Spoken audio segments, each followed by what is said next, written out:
कई बार इसमें ये होता है क्या कि लोग ऐसे सोचते हैं कि मेरे को ये बनाने का शौक है। ऐसे शौक पूरे नहीं होते ना लोगों के, तो लोग स्टार्टर से अपने शौक पूरा करने की कोशिश कर रहे हैं। बिल्कुल। दूसरे लोगों से पूछो, अपने दिमाग से बाहर निकलो और जाके पता करो कि लोगों को चाहिए क्या। तो इसके अंदर जो डीप साइकोलॉजिकल शिफ्ट है वो बस यही है कि आप दूसरों की पर्सपेक्टिव से दुनिया देख रहे हो। मुकम्मल होने की जिद में मुमकिन को मत खो देना, क्योंकि सपने बदलने से सच बदल जाता है।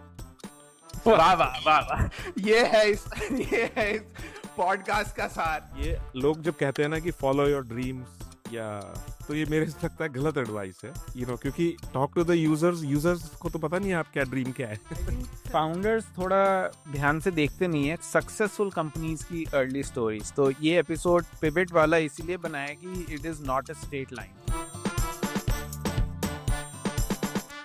हाँ तो दोस्तों, आज हम बात करेंगे कि आपका बेस्ट आइडिया वही है जो आइडिया आप अवॉइड कर रहे हैं, इसलिए आप पिवट करके उसी आइडिया पे पहुंचते हैं जो आप नहीं करना चाह रहे हैं। तो ये एपिसोड उन फाउंडर्स के लिए है जो पिवट कर रहे हैं बार बार और पिवट हेल में फंसे हैं। तो आज हम ऐसी 5 या 6 बड़ी कंपनियों की बात करेंगे जो पिवट करके वहीं पहुंची जो आइडिया फाउंडर एग्जैक्टली अवॉइड कर रहा था। तो अभिजीत को इसके बारे में काफी नॉलेज है, तो आज हम एकदम डीप में जानेंगे कि ये पिवट करके बड़ी कंपनी कैसे बना है और इन कंपनियों की मार्केट क्या पता नहीं कितनी, $500 बिलियन है जिनकी हम बात करेंगे। यार पिवट करके आप 500 बिलियन की कंपनियां बना सकते हैं। तो अभिजीत पहले चालू करते हैं। सबसे पहले तो ये बताइए कि ये फाउंडर्स जो हैं वो आइडिया पे काम करना क्यों नहीं चाहते जो उनका बेस्ट आइडिया है। आई थिंक फाउंडर्स के पास एक बायस रहता है जिसमें कि उन्हें लगता है कि जिस चीज पे वो सोच रहे हैं इस पे काम करना, या जो उन्होंने ऐसी डिसाइड कर लिया है कि अब मैं इस पे काम करूंगा, या उन्हें लगता है कि यार ये तो बोरिंग है, मेरा इसमें दिल नहीं है काम करने का, तो उन्हें लगता है जिस चीज में मेरा दिल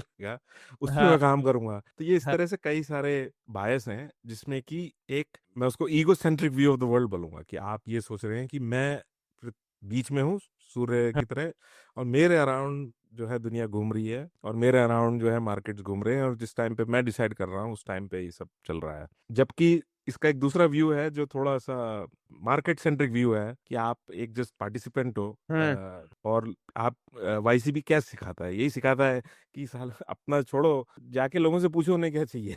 जो आप बना रहे हो मेक उससे समथिंग मतलब, वांट। हाँ, make something people want, talk to your users. तो भाई, जो दूसरे लोगों से पूछो, अपने दिमाग से बाहर निकलो और जाके पता करो कि लोगों को चाहिए क्या।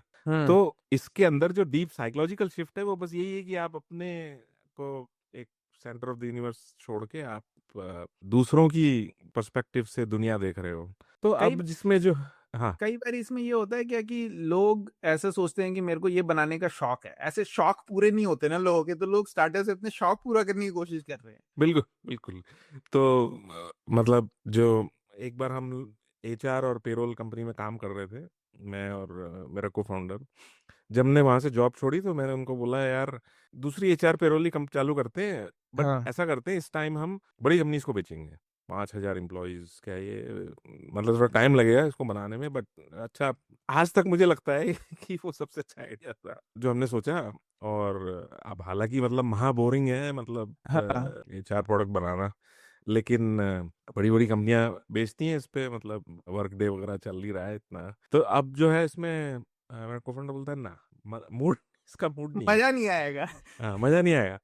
हाँ, तो मैं सुस्ती सी आती है, कोड लिखने में सुस्ती आती है, तो ऐसे मैं उबासी इतना लेके कोड लिख रहा है। परप्लेक्स था ना भाई, क्योंकि मैं ये सोचता था कि अपने मूड से क्या मतलब है, मतलब मार्केट में हाँ क्या चाहिए, वो मार्केट, हाँ if the market is screaming for something, हाँ। हम्म या हम गलत हैं तो मार्केट बता देगा, मतलब हम अपना क्यों उसमें दिमाग लगाए। हम्म तो ये एक बहुत इंपॉर्टेंट पर्सपेक्टिव शिफ्ट है, जो कि ये टॉपिक क्यों मुझे पसंद है, इसलिए क्योंकि ये उससे जुड़ा हुआ है कि अब जो है स्टुअर्ट बटरफील्ड नाम के एक व्यक्ति थे, हम्म उनने बेसिकली है। उन हैं, और उनने बेसिकली, मतलब तब वो हरीना में थे, अब पता नहीं हरीना में है नहीं है, लेकिन बहुत सारे लोग बीच पे बैठे हुए हैं। तो अब जो स्टुअर्ट बटरफील्ड जो है वो, उनको गेम बनाने की चुल है, मतलब अंदर उन्हें से। हाँ। गेम बनाना है। तो उनने पहली बार गेम बनाना चालू किया, एक कंपनी चालू करी, बोला गेम बनाऊंगा मैं। हम्म अब वो कम गेम तो बना नहीं, उस गेम के अंदर एक फीचर था जिसमें कि लोग फोटोज अपलोड करते थे, हम्म और अब वो गलती से जो है फ्लिकर बन गया, जो हम्म फ्लिकर कुछ $30 मिलियन के ऐसे कुछ किसने याहू ने खरीद ली, हम्म उससे उनने थोड़े पैसे बना लिए, वहां उनने शायद काम किया हुआ 1-2 साल, वहां से निकले हम्म तो फिर उनने बोला मेरा लाइफ की कॉलिंग है, मैं गेम बनाऊंगा, फिर से फिर से उनने बना। गेम चालू किया। तो गेम उनका चल नहीं रहा है, कोई गेम खेल नहीं रहा है, लेकिन उनकी कंपनी के अंदर जो है इंजीनियर जो थे वो, उस टाइम पे एक प्रोडक्ट हुआ करता था हिप चैट, तो उन्होंने बोला ये तो महा मतलब घटिया प्रोडक्ट है हम्म कंपनी के लोग एम्प्लॉयज को, पर यूजफुल बहुत है कि आप जस्ट मैसेज कर दो दूसरे एम्प्लॉय को, लंबी हम्म लंबी मेल क्यों लिखनी। तो इतना सिंपल आइडिया है कि आपके कंपनी के अंदर का जो कोई एक मैसेजिंग सर्विस होनी चाहिए जो कि एक एम्प्लॉय दूसरे एम्प्लॉय को मैसेज कर दे।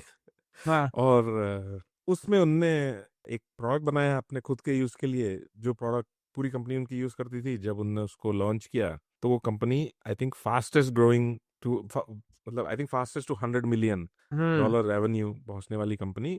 बहुत ही इनोवेटिव प्रोडक्ट उनने, उस प्रोडक्ट के नाम पे लोग एक नया मोशन डिस्कवर किया उनने कि भाई बॉटम्स अप मोशन या हाँ प्रोडक्ट हाँ लेड ग्रोथ। तो ये सारे नाम जो है पोस्ट फैक्ट हाँ बने हैं स्लैक की ग्रोथ को एक्सप्लेन करने के लिए कि हम्म इन बॉटम्स अप टीम्स अपने आप इंस्टॉल कर लेती थी स्लैक, और जब वो 20-30 लोग एक दूसरे को मैसेज करना चालू करते थे तब वो फाइनेंस के पास जाता था कि भैया कार्ड स्वाइप करो और सीट खरीदने के लिए।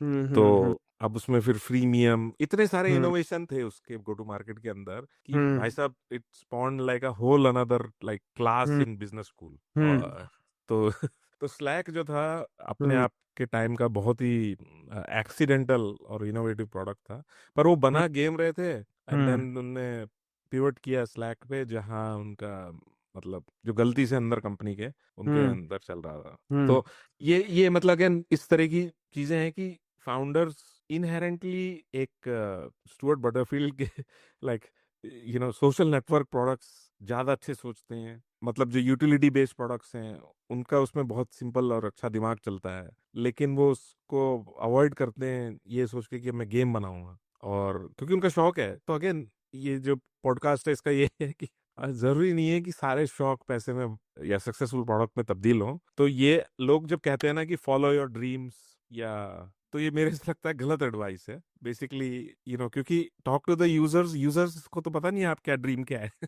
और उनको तो यूजर जो को मतलब भी नहीं है ना, उनको यूजर तो को कोई मतलब नहीं। मतलब भी नहीं है आपकी ड्रीम क्या है। कई बारी लोग कहते हैं जैसे वाईसी में make something people want, but कई बारी ऐसा होता है कि you are building what you want and then you are the first user, but वो आपके शौकिया चीजें नहीं है, जो आपको चीज एक्चुअली जरूरत है ना वो बना रहे हैं आप। स्टुअर्ट बटरफील्ड की स्टोरी में पुरानी ऐसी ऐड करता हूँ थोड़ी डिटेल कि 2002 में स्टुअर्ट बटरफील्ड और कैटरीना फेक ने एक गेम कंपनी जो बनानी चालू करी, उसका नाम था गेम नेवर एंडिंग।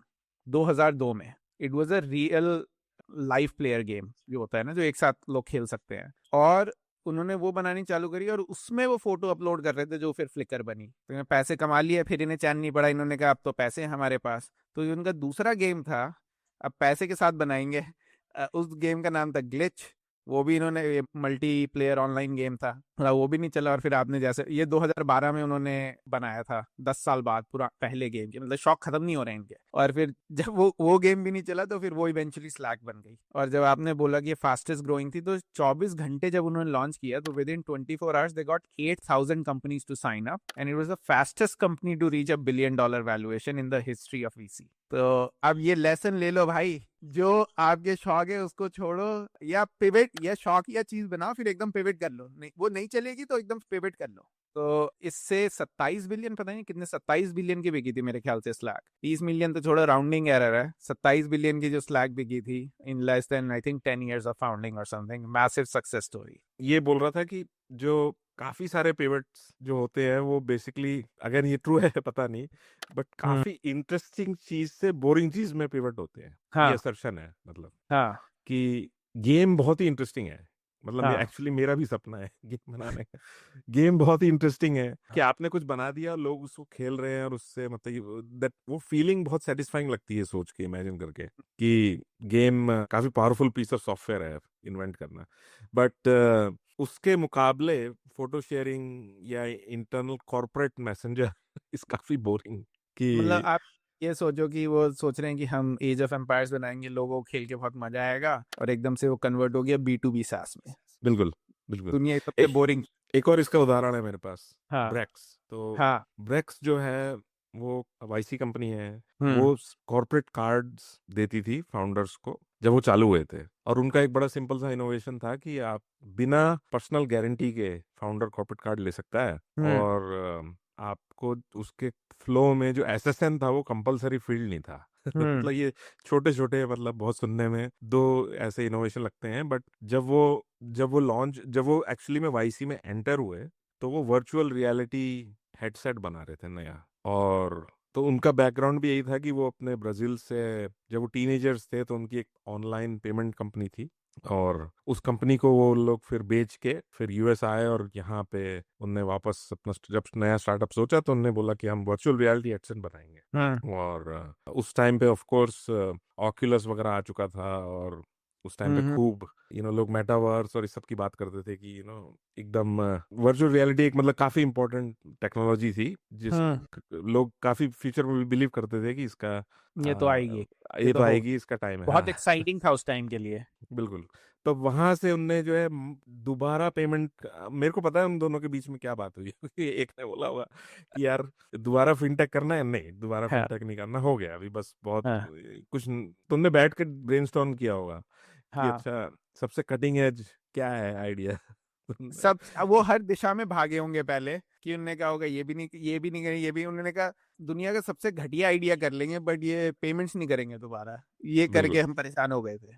बिल्कुल। तो ये भी एक अपने तरह का बायस है कि जहाँ पे किसी का एक्सपर्टीज होता है, हम्म जब वो स्टार्टअप करने आता है तो वो उसको बहुत ही अंडर वैल्यू करता है, स्पेशली अगर उसका एक्सपर्टीज बहुत एक बोरिंग सी चीज में है। हम्म कि कोई कोई है जो आई डोंट नो एडब्ल्यूएस में इस वक्त काम कर रहा है, हम्म और उसे पता है कि भाई कैसे वर्चुअल मशीन्स को कैसे प्रोविजन डिप्रोविजन किया जाता है, या हम्म एक हाइपर स्केलर कैसे फंक्शन होता है, तो वो कभी भी वहां से छोड़ के हाइपर स्केलर कभी चालू नहीं करेगा।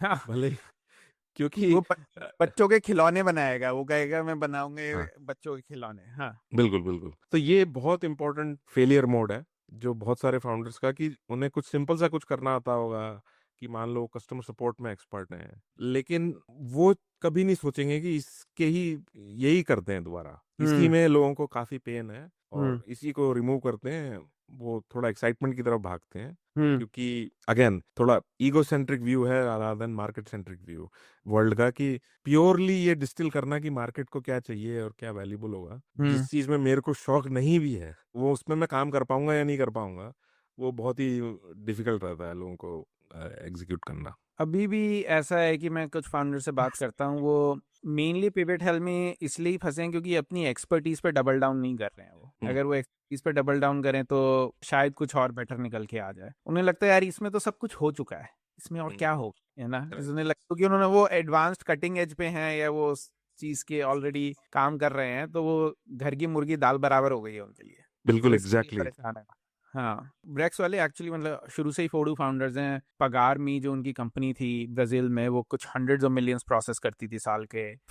फिर भी वो स्टैनफोर्ड पढ़ने आए, ये तो अभी अंडर ग्रेड भी नहीं करी, उससे पहले उन्होंने ऐसी कंपनी बनाई थी। फिर वो स्टैनफोर्ड पढ़ने आए, फिर वहां से ड्रॉप आउट करके फिर वो स्टार्टअप करने लगे। और हमारे भैया डॉल्टन भैया के ग्रुप में थे वो। तो डॉल्टन भैया ने उनके साथ बैठ के ब्रेनस्टॉर्म किया। जो मेरे को समझ में आया वो कि डॉल्टन भैया ने बैठ के थोड़ा ब्रेनस्टॉर्म किया। उन्होंने कहा ज्यादा होशियार क्यों बन रहे हो, मतलब जो आता है वो करो ना। तो और फिर उन्होंने ये परेशानियां जाननी चालू करी कि जब ये कंपनी चालू करे ने क्या क्या परेशानी, तो उसमें निकल के आया ये जो आपने कहा ना, ये सब जगह घूम के भ्रमण करके ये पहुंचे वहीं हमारे डॉल्टन भैया नारद मुनि के पास। तो उन्होंने बताया कि वही करो जो तुम्हें आता है। और फिर अब ब्रेक्स $13 बिलियन की कंपनी है, बिलियन रेवेन्यू उनका, पता नहीं क्या क्या है। तो वो भी काफी फास्ट ग्रो करे, उससे तो काफी लोग निकल के भी आए। एक जो सबसे इंटरेस्टिंग इसके बाद आपने मेरे को बताया वो यूट्यूब वाला था, तो मुझे पता ही नहीं था। तो यूट्यूब का बताएं, क्या पिवट हेल्थ से यूट्यूब कैसे बनी। ये बेसिकली, तो ओके ऐसे चालू करते हैं कि भाई तीन लोग थे, चैड हर्ली, स्टीवन चैन और जावेद करीम। ये तीनों लोग जस्ट नॉर्मल लाइक पेपैल में इंजीनियरिंग टीम में थे, और तो उसमें आई थिंक जावेद ने आई थिंक इस पे काम किया था कि वो जो पेपैल का जो बटन है वो कैसे एम्बेड करे दूसरे वेब पेज पे। हम्म और वो पेपैल का बटन जो है वो इंटरनेट पे काफी इजी कर दिया उनने, कि आपके अपने वेब पेज पे अगर आप उसे दिखा दो तो आप पेमेंट्स एक्सेप्ट कर सकते हो किसी भी पर्सन से। तो ये उस टाइम का एक नया पेपैल के टाइम पे उनने जस्ट सीखा होगा या उससे काफी उनको इंट्यूशन आया होगा कि कैसे ये एम्बेडिंग कैसे चलती है दूसरे की, जो भी उसके प्रोडक्ट इंट्यूशंस हैं। तो ये एक अपने मन में हम रखते हैं कि ये एक इनका बैकग्राउंड है। अब यहाँ से फिर इन्होंने सोचा कि अच्छा यार, अपनी प्रॉब्लम सॉल्व करते हैं, हम खुद यूज, हमारी क्या प्रॉब्लम है।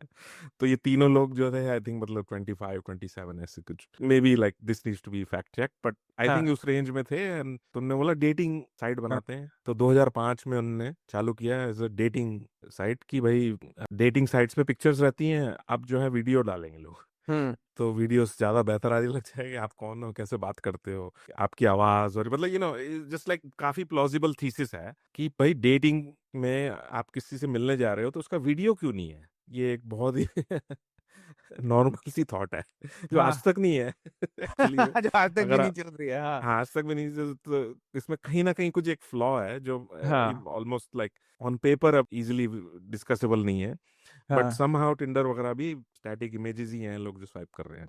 एनीवे, तो उनका ये आइडिया था कि तभी उसका नाम भी यूट्यूब था कि भाई आपकी वीडियोस आप डालिए उस पे। और तो डेटिंग साइट नहीं चली, लेकिन एक जस्ट लाइक वीडियो अपलोड करके आप अपना दूसरों से शेयर करें, वो एक बहुत सिंपल आइडिया है जो अब इतना चला कि मतलब आई थिंक उनके पास लाइक जितना भी पैसा आ रहा था वो सारा सर्वर्स को खरीदने में जा रहा था। हम्म उनकी जो स्टोरेज है एक्सपोनेंशियली ग्रो कर रही थी, और वो लोग मतलब कैपेक्स ही हैंडल नहीं कर पा रहे थे। तो जब गूगल से ऑफर आया उनको खरीदने का, तो उन्होंने जस्ट खरीद लिया, और वो 1 बिलियन की शायद खरीदी होगी हाँ यूट्यूब वन ने। Point time. हाँ और आज आई थिंक कुछ लोग बोलते हैं कि भाई इंडिपेंडेंटली अगर वो एक कंपनी होती यूट्यूब, तो 400-500 बिलियन की उसकी आराम वैल्यू से। है। हाँ। तो किसी ने ब्रेक डाउन किया था कि वो एज वैल्यूएबल एज सर्च है गूगल के लिए अब, क्योंकि सर्च का रेवेन्यू तो और भी एआई वगैरह से इम्पैक्ट हो रहा है, बट यूट्यूब का मार्केट शेयर बढ़ता ही जा रहा है। तो I think YouTube is bigger than Netflix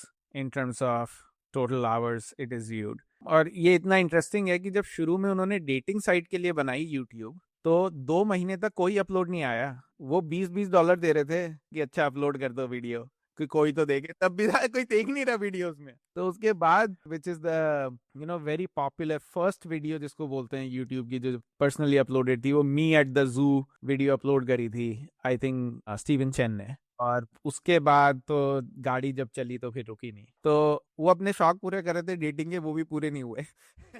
हमें बाद में पूरे हो गए होंगे यूट्यूब के भाई, उस टाइम तो नहीं हुए जिससे यूट्यूब निकल के आया। ये एक वीडियो दिखाता हूँ मैं, हाँ अगर दिख रहा है क्या। हाँ हाँ दिख रहा है। ये रेडिट पे है, ये इनका एक ऑफिस का वीडियो है।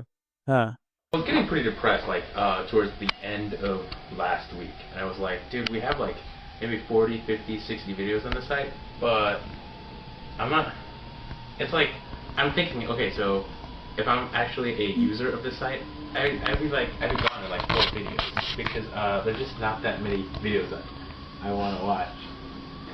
Like videos like this. Like, Yeah, I it's never gonna put watch this it. up, and it's gonna be, like, people I'm not gonna put this up. we're talking. This is lame. ये video है जिसमें कि वो लोग तीनों दुखी बैठे हैं हाँ अपने। स्टीवन चेन जैसे बैठा था ना यूं करके, वही मेरे को लग गया एकदम थका हुआ फाउंडर की वो है, ये थका हुआ फाउंडर ऐसे ही बैठता है कि भाई क्या करे। और ये बहुत ही अमेजिंग क्लिप है 2005 की, जिसमें कि वो बोल रहा है, वो रो रहा है कि यार 50-60 ही वीडियो है पूरे यूट्यूब में, कोई हाँ अपलोड कर नहीं रहा है। हाँ और लास्ट लाइन उसकी है कि मतलब लाइक दिस इज प्रीटी लेम। हाँ और तो मतलब अगेन यही पिवट हेल ऐसे ही दिखता है सब जगह, हम्म कि स्टार्टिंग में सब कुछ मतलब टफ ही रहता है। हम्म बट ये मेरी अपनी थ्योरी है, मुझे नहीं पता ये तो कहीं मैंने इसको पढ़ा है या किसी ने मुझे बताया है, बट बहुत सालों से जो मेरी थ्योरी है वो यही है कि उनकी वायरलिटी के पीछे अगेन जो एम्बेडिंग स्किल उनने जो पेपैल से सीखी, वो प्रोडक्ट और टेक्निकल कनेक्शन उसमें काफी इंपॉर्टेंट था in when YouTube started to show up on other websites. Basically जब बहुत आसान हो गया, किसी भी ब्लॉग पे, किसी भी साइट पे, किसी भी न्यूज आर्टिकल पे एक यूट्यूब का लिंक आपने डाल दिया तो वो एक एम्बेडेड वीडियो की तरह दिखता था। वो पेपैल से सीखी हुई जो विद्या है, वो पेपैल से सीखा हुआ जो ज्ञान है, वो अल्टीमेटली इसमें काम आया। अब यही इंटरेस्टिंग बात है, maybe there is a lesson here, कि जो भी आपने सीखा है अपनी जॉब में उसको अप्लाई करके आप क्या स्टार्टअप बना सकते हो, रादर देन थिंकिंग कि आपके शौक क्या है।